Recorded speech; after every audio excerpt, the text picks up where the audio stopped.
এরপরে আমি এদিক গিয়ে বলতেছি ওখানে যাওয়ার পরে ওকে দেখিস না। আরে তুই এখানে ঈশাদ?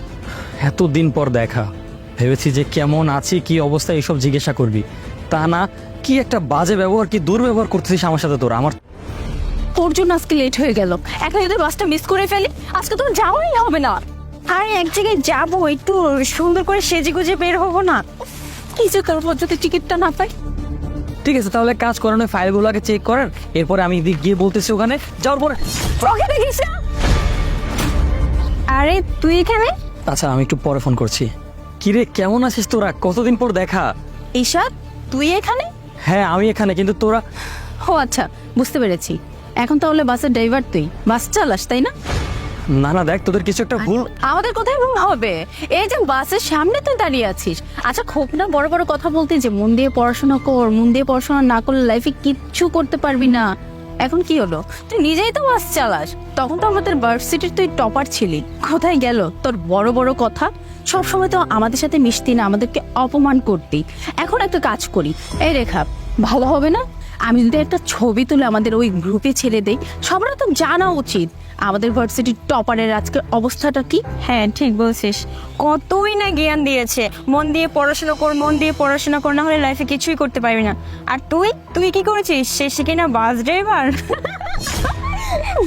তোরা আমার পুরো স্যার আপনার গাড়িটা ঠিক হয়ে গেছে, আপনি চাইলে এখন যেতে পারেন। হেই তুই স্যার কাকে বলছিস? ও আচ্ছা বুঝতে পেরেছি, ও তো গাড়ির ড্রাইভার আর তুই হচ্ছিস হেল্পার, স্যার তো বলতেই পারিস। আর ম্যাডাম থামুন, আপনি সব কি বলছেন যা তা? উনি তো আমাদের এমডি স্যার, আর স্যার এখানে গাড়ি ড্রাইভার হবে কেন? স্যার এখানে দাঁড়িয়ে রেস্ট করতেছিল বিকজ স্যারের গাড়িটা নষ্ট হয়ে গেছিল। হ্যাঁ সাকিব থাক, ওনাদের সাথে তর্ক করার প্রয়োজন নেই, ওনারা আমাকে চিনতে পারেনি তো, আমার পুরোনো দিনের ফ্রেন্ড। তুমি যাও, আমি একটু আড্ডা দিয়ে আসতেছি, অনেক পুরোনো কথা বাকি আছে। আচ্ছা ঠিক আছে স্যার। ঈশাদ এতদিন পর দেখা, ভেবেছি যে কেমন আছি কি অবস্থা এইসব জিজ্ঞাসা করবি, তা না কি একটা বাজে ব্যবহার কি দুর্ব্যবহার করতেছিস আমার সাথে তোরা। আমার ছবি তুলে তোরা গ্রুপে দিচ্ছিস তাই না, মানে এখনো সেই অপমান করার জিনিসগুলো এখনো তোদের মধ্যে থেকে যায়নি। কতটা অহংকারী ছিলি যখন আমরা ছোট ছিলাম, সেই শুরু থেকে তোদের নাটক দেখতেছি, ভাবতেছি যে বড় হলে হয়তো বা ঠিক হয়ে যাবে, কিন্তু না, তোরা এখনো ম্যাচিওর হোসনি, তোদের আরো সময় লাগবে।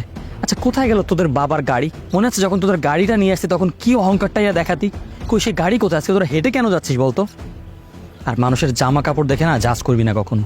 আমার এইসব পরতে কমফোর্ট লাগে, আমি সব আরামদায়ক সেই জন্য এসব পরি। আর আমার গাড়ি ওখানে, আর আমি কোনো বাসের ড্রাইভার না।